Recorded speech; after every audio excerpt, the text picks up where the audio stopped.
fiction, science fiction, horror, fantasy, crime, LGBT, thriller. You have now entered the House of Mystery with your hosts, Eric Shapiro, David North Martino, John Copenhaver, and Al Warren. Heard on KCAA 106.5 FM Los Angeles, 102.3 FM Riverside, and 105.0 AM Palm Springs. You're back in the House of Mystery, and today we have a special show. It's when we put one of our own on the front seat. He's in the chair for torture. And, of course, I'm Al Warren doing some of the torture, and joining me is Mike Brown doing the rest of it. Hello. That was hard. And in the chair, our own Dr. Joseph Uscinski. Now, because what he's doing is he has a new book coming out. It's available for pre-order now. It officially releases on January 15th. Conspiracy Theories, a primer. So, Joe, welcome. Well, thank you for having me, Al. Well, you know, somebody's got to do it. No, I'm trying to pretend that we haven't been recording episodes all week. There you go. Yeah, pretend that. So, Mr. Uscinski, tell me about this book. Now, you've written books before, and your books before on conspiracy have been kind of, I want to say, controversial to an extent. Even in the titles.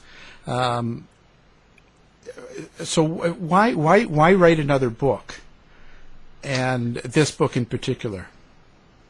So you're right. Everything I write does get people upset, and I get a lot of angry phone calls and really wackadoo emails and the occasional death threat. But I don't think it's people actually reading anything I write. They'll read the headline and they'll get incensed, and they'll want to take some sort of action on it. When most people tend to read what I have to say, they don't get that upset, and usually if they start out upset, they wind up not being that way. So why do I do it? I mean, it could be glutton for punishment. But I've been doing this for 10 years, researching conspiracy theories and why people believe them, and I think I'm sort of stuck with it now. So I could do a change of career, but I think this is just the easiest way to spend the rest of my life. So what got you into studying conspiracy theories in the first place? What was the first one to catch your interest? So when I was really young, I was really big into the Oliver Stone JFK movie.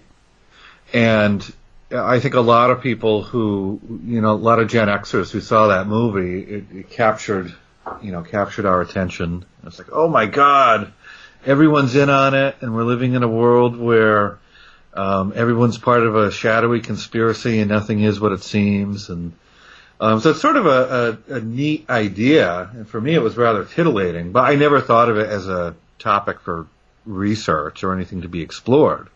Or even a career. Yeah, certainly not. I mean, when I got my PhD, it was just studying media and how it affected people's opinions.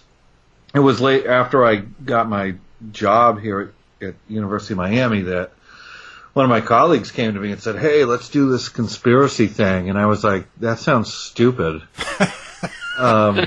Because 10 years ago, this wasn't anything anyone cared about. It was like, oh yeah, there's a bunch of idiots who believe some dumb stuff, and so what? It's not consequential to politics in any way. So it took some talking for me to get into it, but we did, and then, wow, did things change over the last few years, where when we came out with the first book, American Conspiracy Theories, I mean, that was 2014, and that was pre-Trump. So conspiracy theories were sort of becoming more political at that time. But once Trump got into the presidential race, I mean, things just really changed, and then it's just been nonstop from there. Well, so now I was going to say, when you get into these conspiracy theories, how do you choose which ones you're going to write about? So that's a pretty good question. I mean, one thing that people have to understand about conspiracy theories is that, when we hear the term conspiracy theory, a few come to our mind, right? Like fake moon landing, birther, truther, JFK. But there's an infinite number out there, and there are new conspiracy theories popping up all the time. If you go to Twitter at 3 a.m., you'll find all sorts of conspiracy theories that pop up, and then by the next day they're largely gone. It's very few that become popular or will have books or TV shows made about them. So with so many out there, I mean, choosing what particular ones to write about is sort of difficult. And that's why I try to avoid focusing on specific ones. To me, it's more about the mindset that people have that gets them to accept conspiracy theories writ large rather than anything about the conspiracy theory itself. It's certainly more fun to talk about, the peculiarities of, the JFK assassination and why the CIA might have done it or why Castro might have done it. But once you put that stuff aside, what you find is that people are just getting into this because of things that go on in their own head and not so much the evidence. So it's like people are trying to confirm their own narrative with a belief in a conspiracy theory. Next time that's exactly what it is. Next time you have a big family get-together, whether it's Thanksgiving or something like that, look around the table, and you will see that there are some people there whose mentality just lends itself to believing in almost any conspiracy theory that they'll come across. And there'll be other people who sort of reject every conspiracy theory that they come across. I mean, that has nothing to do with the specifics of the conspiracy theories in question. It has to do with how they view the world. Mm-hmm. I mean, some people, they look outside and they just see shadowy conspiracies controlling everything. And some people don't have that as much. And that's really what drives people to adopt these things. It's not so much what they hear. It's not Facebook. It's not the internet. It's not some piece of evidence that changed their mind. It's just their willingness to accept such ideas. That's what does it. So now, what do you think the biggest misconceptions of conspiracy theories are? So the funniest one that I found in the last decade was that when we were going back in time and looking at newspaper articles that had been written by journalists about the topic, so many of them had said, now is the time of conspiracy theory. Now is the time where everyone has lost their mind and become a conspiracy theorist. And you can find it now, 2 years ago, 5 years ago, 10, 20, 30, 40, 50, 60 years ago. Journalists have always been saying the same thing. I mean, there's always a conspiracy theory panic. Everyone's always lost their mind. But when we look at the data, we don't find any evidence that this is really the case. I mean, we could say now is sort of an interesting time for conspiracy theories in the sense that we have a president who's using them quite a bit. But in terms of people's opinions or their levels of belief in these theories, there isn't strong evidence that we are now a bunch of conspiracy theorists, but weren't just a few years ago. I mean, that's just viewing the past with rosy hindsight. It could also be that they have a lot more access. They're public. People can tweet and Facebook and all that sort of stuff. So they become parts of groups, and it gets much more publicized. Yeah, you can see it, right? So in the old days, you can't see me talking to my coworkers at the water cooler.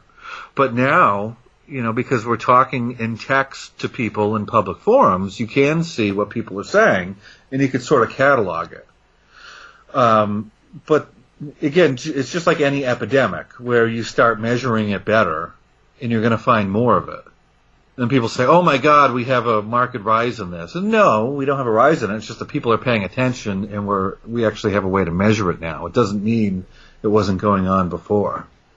Yeah. And we can look at prominent example. I mean, go back. I mean, JFK started or JFK conspiracy theorists started right after the assassinations and shot up to almost 80% of the country believed in JFK conspiracy theories for decades. No internet needed. No Trump needed either. And that stuff was there for decades and decades, and it's still a majority belief. So there's always been people who will buy into these ideas. They're always there. It's more of a constant than it is anything else. Do you feel like some of these are harmful to people? Yeah. I mean, most certainly. I mean, if you look at the news now, you find QAnon people who are committing violence based on their beliefs. If you believe that the country is secretly run by satanic deep state pedophiles who are running a sex trafficking ring, and causing all sorts of human misery, then you may want to fight fire with fire. Yeah. We've had multiple incidents of this. And you could look at other things too, like health conspiracy theories. I mean, there are people every year who die from diseases that are easily either preventable or curable, because they think that, the medical community is hiding, the true cure, or they're hiding the dangers of an actual cure, like vaccines. When my wife was diagnosed with cancer, she went on to Google, after she got back from the doctor, and started saying, well, what do I do about cancer? Some of the top things that came up were, eat a lot of turmeric and tape onion slices to your feet. And I said, first of all, even if it works, I'm not letting you do it because you're going to stink up the house. And I said, second of all, that doesn't work, and we're going to do normal doctor stuff. And, she did the normal doctor stuff, the chemo and the radiation, and now she's cancer-free. Yeah. But there are people who choose the turmeric and the onions, and they die. Right. Just the same. We've had the reemergence of diseases like measles that are easily preventable, but people are now dying because you have a bunch of people who think they know better than the doctors. Well, I do know better. Quack, quack. I do. So they can be dangerous, but they're not always. How do you draw a line between the two? Like, how do I say this? You're open for public forum and public speech, and you want anybody to be able to say anything. But what is it we should do about these outrageous nutball conspiracies? Yeah, so that's a tougher question because if people ask me, well, how do you differentiate the good ones from the nutball ones? And I just say, there really isn't a clear way to differentiate that. Clearly, beliefs can lead to actions, but they don't always. So if every person who believed a conspiracy theory were to take violent action on it, then the streets would run red with blood and everyone would be dead. Because everyone believes at least one, if not a few. So, yes, there are instances that conspiracy beliefs can lead to a bad outcome. But that's not most of the time. And in this country, politically motivated violence, which is where conspiracy violence would be, is generally rare, even though instances of it do catch our attention in the media. So, this is a perennial question, and one that Congress is trying to deal with, and one that the social media companies are trying to deal with. And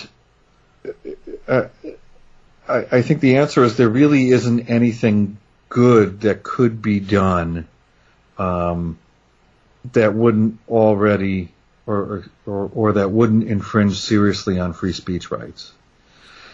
I mean, just imagine, what's going to go on in a conspiracy theorist's head once you start censoring them? What are they going to say? This only proves my ideas are true. Yeah.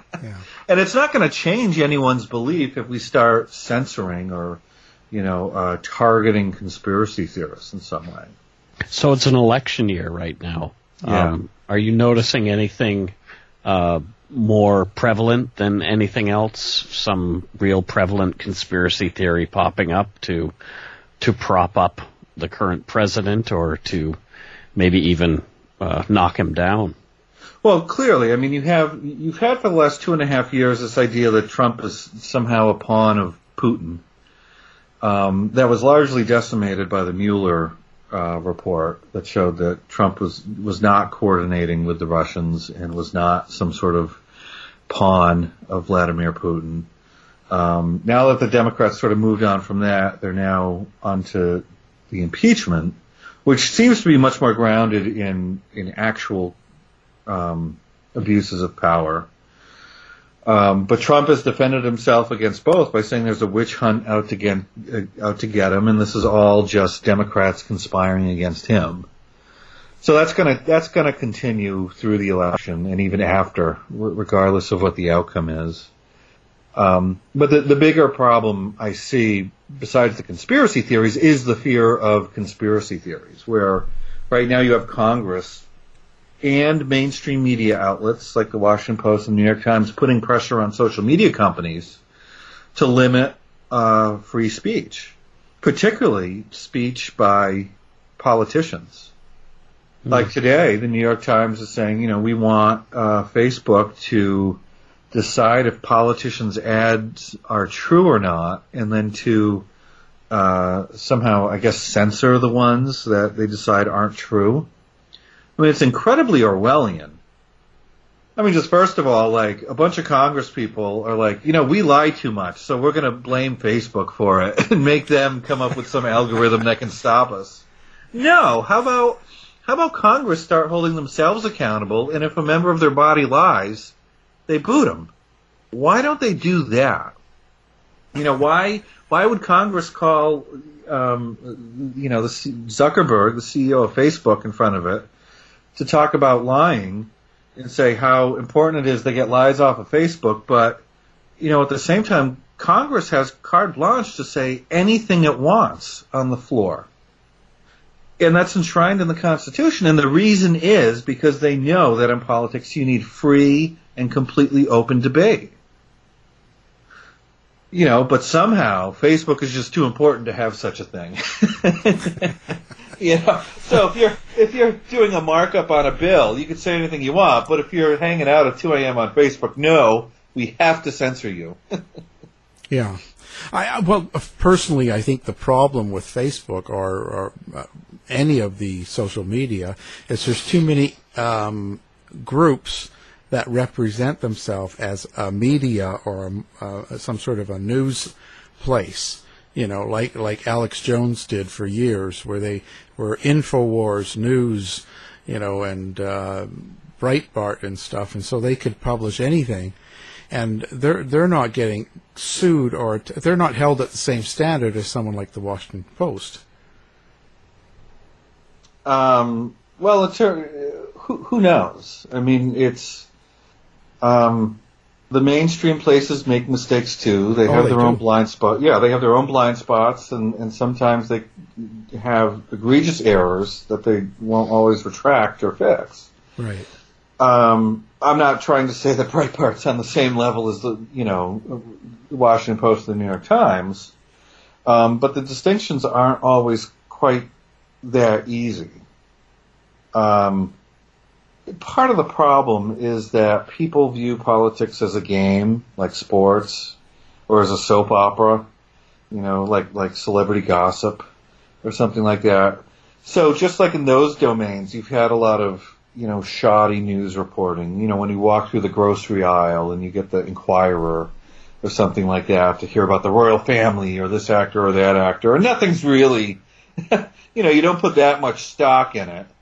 You get the same thing in politics, where, you get the nonsense that says, Hillary Clinton's dead, and we could tell because she has the wrong size pantsuit, and things like that.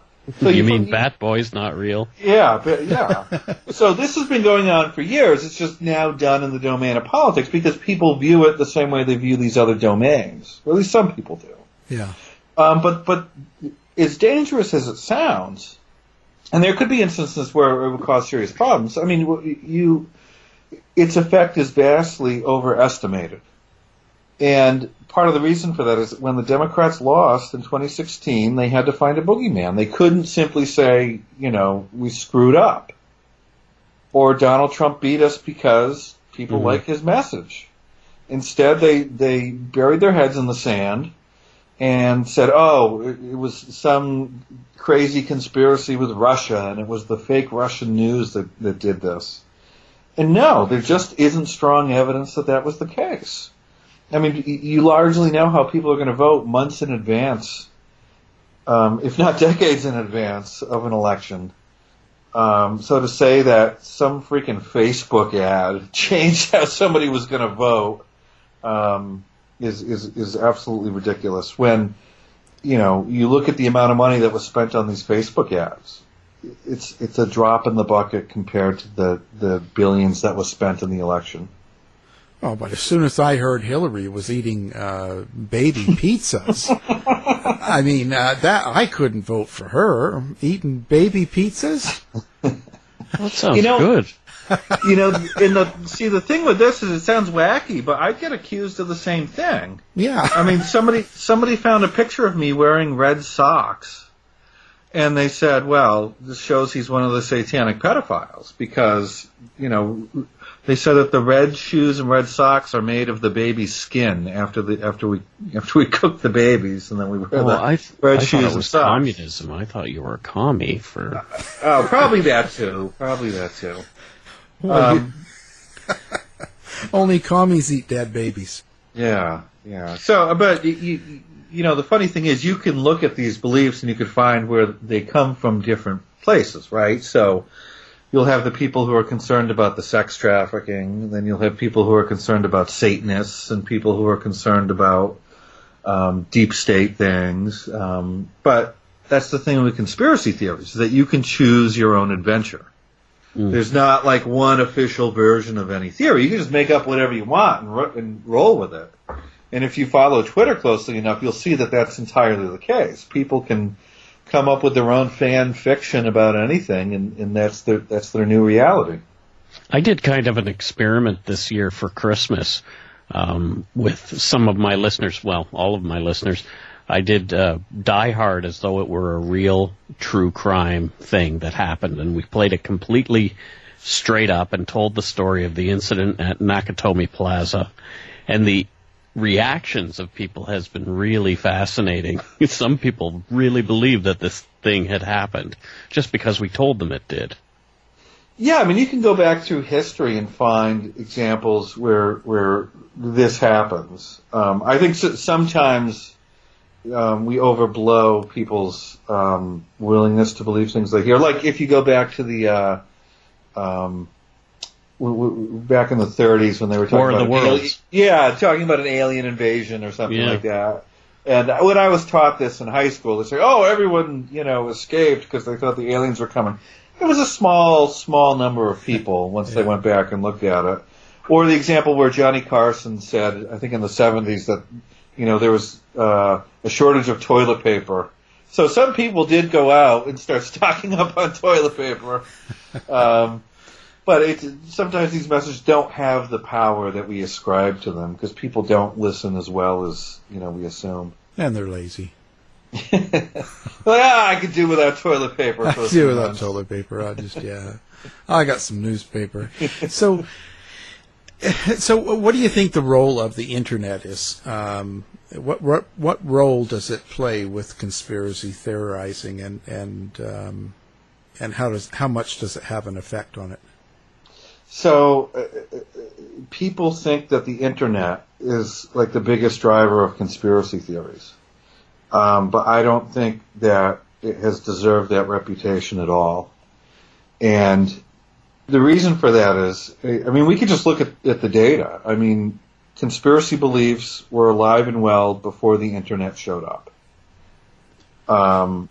And I already mentioned JFK. We had 80% almost of Americans believing in JFK conspiracy theories in the 60s and 70s. No internet needed at all. We had Red Scares without an internet. We've had anti-Semitism. If you go back a couple hundred years, you had witch hunts. No internet needed for any of these things. So if you took away the internet right now, it's not as if conspiracy theories are going to go away. They will probably increase, if anything. And I think what people forget about the internet is they say, "Oh my God, the internet! It's got all conspiracy stuff," as if like every page you go to is just chock full of conspiracy theories. It just isn't. I mean, if you look at where web traffic is on the internet, it's not at conspiracy websites. And conspiracy websites aren't even in the top couple of hundred places that people go to. I mean, people are going to, watch movies, to masturbate, Porn. to book travel, to find dates, and they're doing all those things long before they go to find conspiracy theories. And that's very clear in the web traffic data. So if there's some idea that somehow the internet showed up and everyone just became a conspiracy troll, it's just not true. And the other part of that is the internet has given us better information, access to better information than we ever have had in the past. So, like when I was a kid and I would get a sunburn, my grandmother would rub butter on me. Right? If you Google that, sunburn, the first thing will come and says, "Don't rub butter on people." Now you can get direct access to real medical advice from real doctors. You can hear real expertise from people in any domain. You don't have to rely on village wisdom anymore. You don't have to make stuff up the way that we've done in the past. So the internet has probably done far more to push back against conspiracy theories than any other thing. And I think it's just this thing where every new communication technology gets blamed for whatever human problem we seem to care about at that moment. If you go back in time, radio gets blamed, TV gets blamed, newspapers were blamed. I mean, when they invented the printing press, people were freaking out like, "Oh my God, we can't have people have access to this. They might believe the wrong things." And we've seemed to do just fine with each of these. Well, except for that pizza store. Yeah, except for the pizza store. So, now, what about groups that form, people like QAnon, you say it back there, but a group like that is fairly substantial, and they spread a lot of theories that are, I think, pretty wacky, but they still insist and contain quite a few followers. Yeah, so it's tough to know with QAnon, and they're sort of an exception to the rule in many ways, and that, if you have a conspiracy theory that explains an event or circumstance, it's sort of an idea, it's out there, and people can believe it or not. With QAnon, it's an ongoing thing that people can take part in. So it's ongoing. So you have this person called Q who posts what are called breadcrumbs, or little coded clues on these underground, anonymous chat boards. And people follow them, and they try to decode them, and then they come up with their own stories about them. And they've created their own little community and YouTube channels, and they have their own swag, coffee mugs and hats. And, so if you ever see anyone wearing Q and the hashtag, where we go one, we go all, WWG1, WGA, they see themselves as part of a community. Now, how big that community is tough to know. So we polled on this in a few ways.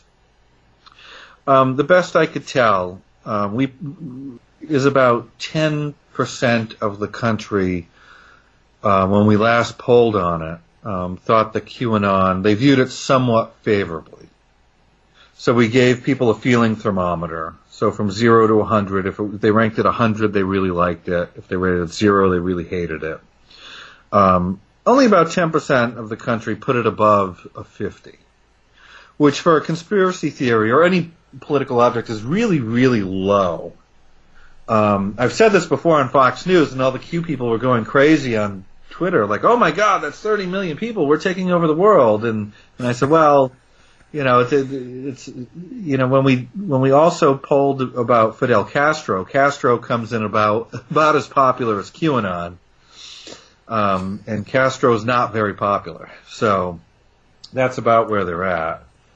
But it's ongoing, and it has fascinated a certain number of people. But how many people, I just don't know. Like when I get harassed by the Q people online. On Twitter, for example, I mean, none of these people have real pictures or real names, and their profiles all look sort of phony. So I don't know, are these real people, or are these Russian bots? Are they, people trying to josh with us or something? And I just don't know. It's like if I have any other conversation on Twitter, I'll have real people with real pictures that I can sort of tell are real engaging with me. But Q is one of those things where I don't know what's real and what's fake, and I think. Sometimes it looks like they're trending on Twitter or they have some big presence, but it's hard to know. So what are you hoping people that's all, folks. What are you hoping people get out of the book? What are the most interesting points that you want people to pick up and get out of the book? Yeah, so when I wrote the book, it was largely because I teach a class on conspiracy theories, and there was no real textbook for it. But as I was writing it, I didn't want to write it just for students and keep it very, have a dry book. I wrote it so that it would be accessible to anybody, anywhere, and it sort of just even-handedly lies out all the major concepts that one would care about if you were thinking about conspiracy theories and why people believe them. The big ideas to take away from it is that we got to be very careful with our beliefs. It's very easy to believe things that comport with our pre-existing worldviews. It's much tougher to withhold belief until we see real evidence or until the experts have weighed in and sort of told us what's true and what's not.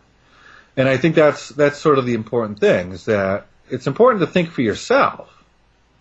But part of thinking for yourself is knowing your own limitations, knowing where we should be relying on others, on experts, and knowing, when we should be withholding belief until such a time as the evidence has really been looked at by the people who know how to examine it.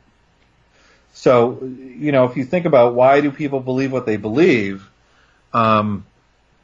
people are often coming to their beliefs just in really weird ways. Oh, I found this on Twitter.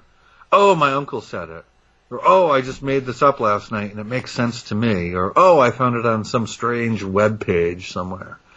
Those aren't great ways to find truth.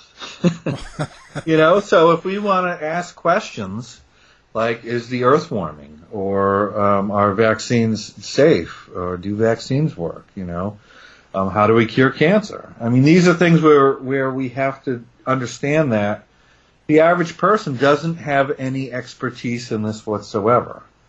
And many of the people that we look to for expertise maybe don't have it. If you're listening to actors at the Golden Globes tell you what's true and what's not, you're listening to the wrong people.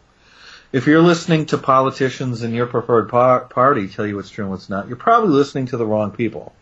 I mean, there are real experts out there who study these things, and they gather data, and they have real methodologies to find out, what's fact and what's fantasy. And that's where we should be relying on, and not just, our favorite talking head or our favorite goofy web page out there. Yeah, but no one's going to listen to me. So no, what are you going to do? What's the point? Well, people are going to believe what they want to believe, right? People believe what they want to believe. But at least, even if people want to continue doing that, at least I want to put the message out there that's not the best way to do it. There are other ways to go about it. And if you have a belief, at least put error bars around your belief and say, hey, maybe I'm wrong. Yeah, and there's a difference between belief and evidence, right? And research. And when you ask someone like, "Why do you believe this?" a lot of times what they'll tell me is, "Well, because it's true." As if it's like Moses coming down with the commandments. They were written on Mount Sinai, and they just get implanted into our brain somehow. It's like, no. I mean, there's a reason why people believe things, and truth has nothing to do with it, right? So, people will believe things that are exactly the opposite, and you ask them why they believe it, and they'll say, well, because it's true. Well, both people can't be right. Well, thank goodness the Earth is flat. Yeah. Yeah, crazy stuff. Crazy. But crazy. then here's the thing. It's like, well, why do you think it's flat? Well, because that's that's because it's true. And then you get the hollow Earth person who says, no, it's round but hollow, and there's little hobbits living inside. I Well, wish. now what do you do? That would be so interesting if that was real. Yeah, just one thing I noticed, a book of mine coming out. Not that we're tooting that, but it's on cults and the doomsday cults. Quite a few of the leaders of these doomsday cults are conspiracy theorists and believe in a lot of pretty wild conspiracies. So there's a really good reason for that, right? I mean, if your beliefs aren't taking off, if your beliefs are confined to a small group that's largely considered crazy by everyone else, how are you going to explain that? I mean, the best way to do it is with a conspiracy. It's, the truth, we're right, but the truth is being hidden, by these powerful forces from everyone else. Everyone else needs to wake up to our truth because they've been brainwashed by the powers that be. Our group isn't growing because there's powerful forces working against us in secret. I mean, a great example of this is like the Lyndon LaRouche cult that's been around for decades. I mean, if you talk to these people in any major city where they're, protesting or something, it's that sort of stuff. It's like, yeah, we're right about everything, but the truth's being hidden. So. Yeah, well, how do you win? You can't. So I once entered into a conversation with these LaRouche people, and it just took me down a rabbit hole, and nothing they were saying really made sense, and so I just exited the conversation. I'm not going to. I don't encourage people to spend their life trying to convince somebody who's just not going to be convinced. And so you just, if they're going to leave you alone, you leave them alone, you go on with your day. I mean, you can only spend so many calories being concerned about what other people think. So do you ever feel really threatened by anybody? Yeah. Yeah. Oh, jeez. Well, yeah. Everyone's out to get me. Yes. Oh, no. That's what I It's thought. a big conspiracy. It's a big. Nobody's real, just you, right? So I thought that when I was 11. So who's out to get you? time I did Coast to Coast got a bit weird. Yeah. So because Coast to Coast records so late at night, and I'm on the East Coast, so I was recording from 11 p.m. to like 3 or 4 a.m. or something like that. And this was going out live, and I wound up getting a lot of really weird emails from people. I mean, some of them were just sort of, disturbing. Like one woman was emailing me, like, I'm trapped in my bathroom, and Madonna and Michelle Obama are keeping me locked here because I wrote all their songs, and they won't let me have the copyright. And it went from that to like other people sort of emailing me and like, you're wrong, you're part of the deep state and you're trying to keep good people down and I'm going to get you and this and that. And so that, you combine that with being awake at 3 a.m, with too many Jolt Colas and, it'll freak you out a little bit. That was the first time. So I try not to do the late night shows anymore. Yeah. Coast to Coast is primarily that. I mean, it is pretty wingnut all the way. And but it wasn't. I was in London maybe 2 summers ago, and when QAnon started getting a lot of major media attention, I was in I think half the stories were quoting me, and the Q people started to see it, and they started to sort of poke me a little bit on Twitter. And one person put together a collage of pictures they had gone through my Twitter feed and found pictures I had posted, and they put it together into a collage to make the case that I was a baby-eating Satanist. And it was sort of funny because I looked at it and I said, wow, I sort of do look like a baby-eating Satanist, because they had a picture of me wearing red socks, and then they had a picture I had taken in Chinatown of ducks hanging in a window, cooked Peking duck, and then a picture I had taken in an old English pub, and then I had this funny picture of me wearing like a horse mask for Halloween or something. And they put it together, and if you ignore every other picture on Twitter that I post to myself that makes me look like completely normal, if you just pick out a few, you could convince somebody like, oh my God, this guy is some sort of weirdo. And in fact, you're just sort of really selectively picking evidence and then sort of trying to bootstrap it to a narrative. And that kind of freaked me out, that you would have people that would expend that kind of energy to sort of, say really, really awful things about me. And it got bothersome. So I'm a fairly open person, but at that point I started getting a little bit more concerned. Yeah. Because then all your nudes get out and all of that stuff, right? Oh.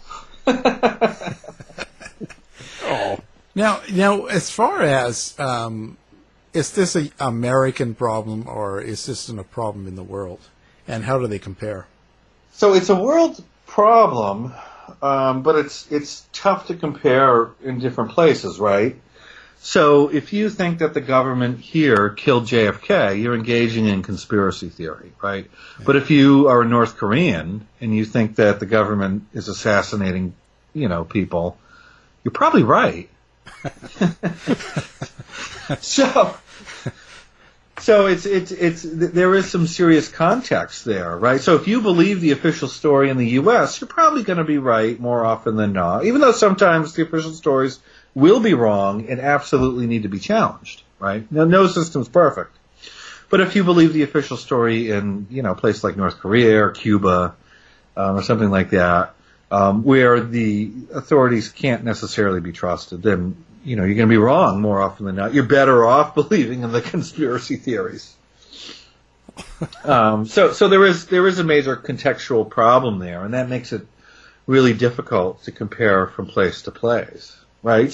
But so many people say, oh, the U.S. is, a bunch of conspiracy theorists compared to other countries. The answer is no. When you poll across contexts, you will find that conspiracy theories are alive and well in a lot of countries. I mean, more so in some than others, but the U.S. is not exceptional on this score. There are places where anti-Semitism, which is often conspiracy theory related, is alive and well in other countries more than it is here.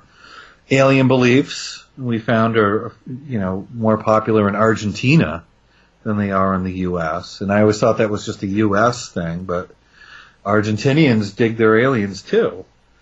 And there are other theories that will pop up. Like the French are far more likely to believe that we faked the moon landing than we are, right?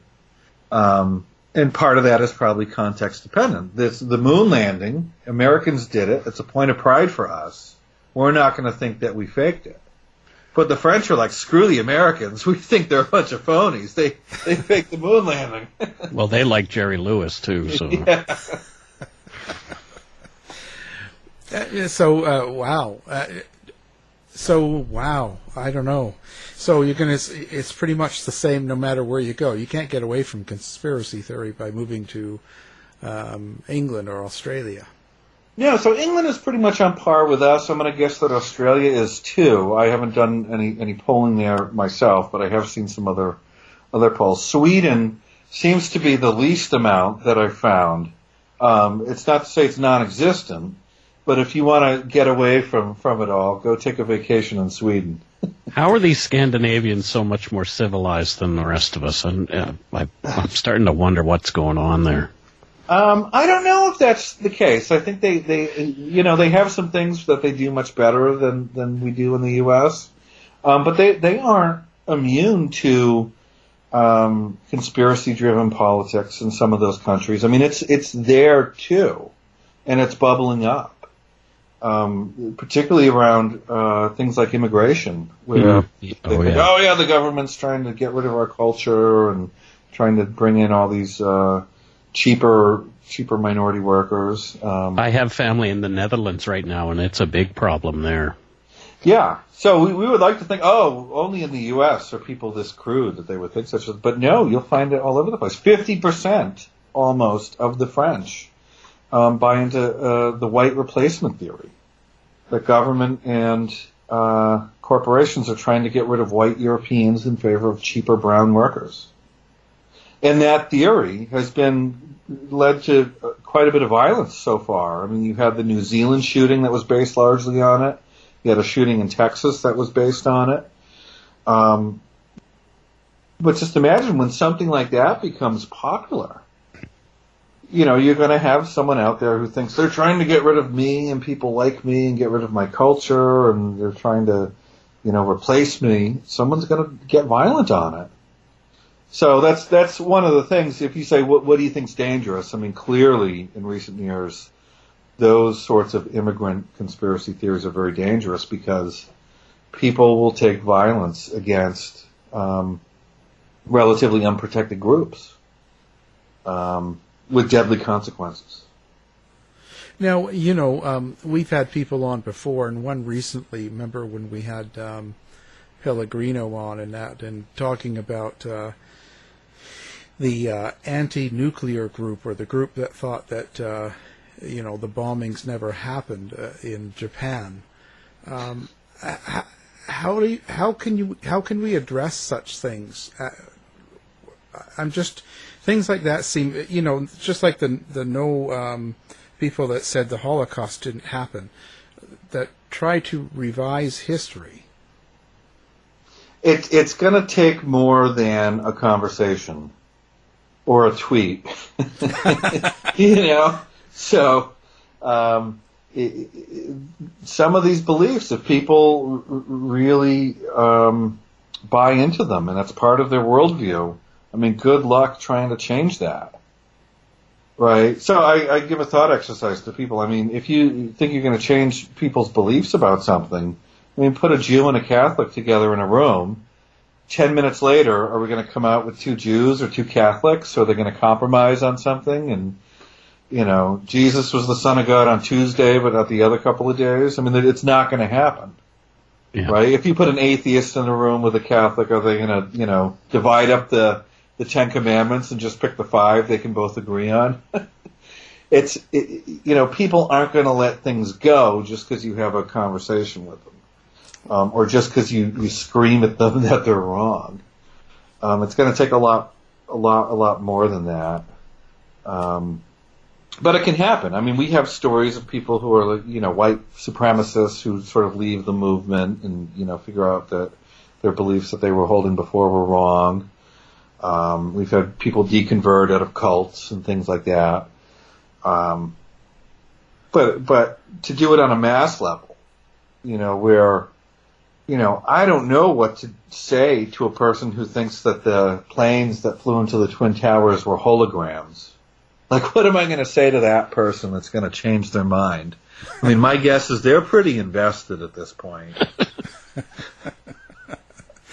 Yeah, it's a little beyond, I mean, I can engage with them, but only so far, because I got a feeling that at that point,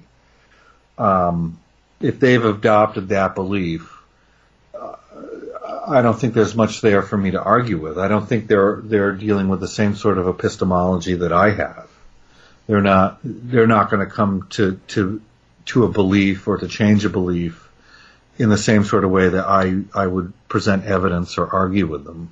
I just don't think it's going to happen. I wonder if the Jew and Catholic would come out married. Maybe. I mean, that happens. Sometimes. And which religion would they take? Oh, boy. Endless. We look forward to your book, and of course it's on pre-order now. It will be out on the 15th. Joe, any last words?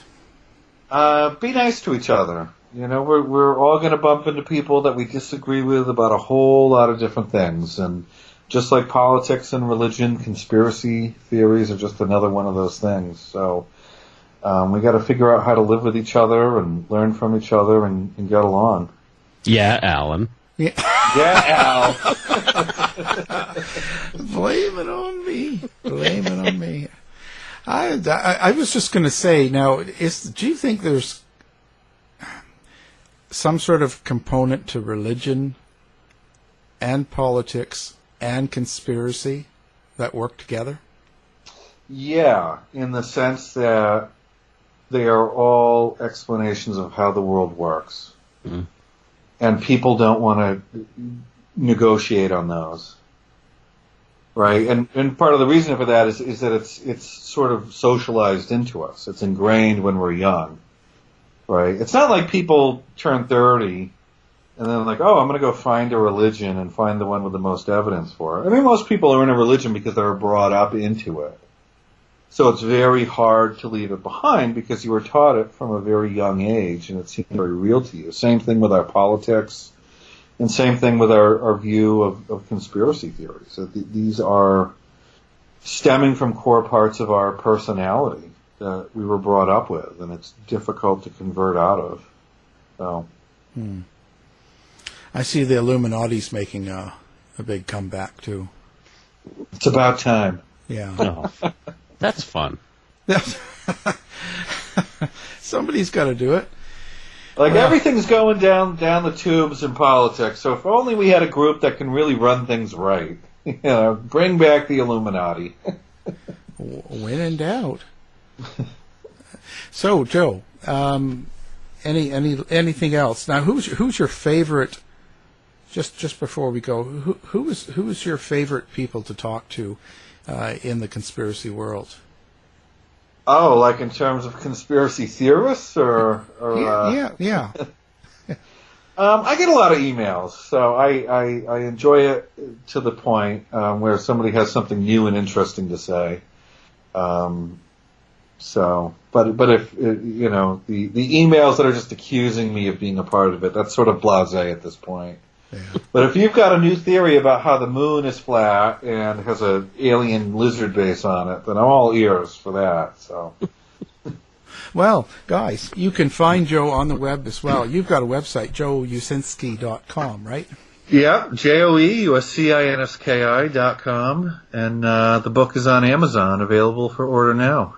And we'll post this on the House of Mystery website so all listeners can find you. And please send or not. Yes, and we're more than willing to give you home address, phone number, everything you need. We'll even pay for a ticket there. Well, thanks, Joe. All right, thank you, Al. You've been listening to the House of Mystery radio show. To find out more about our guests, hosts, or show, go to www.houseofmystery.com. Show's over for now. Was it as good for you as it was for me? Yeah. Good night. This has been a production of Something Weird Media. I'll be back.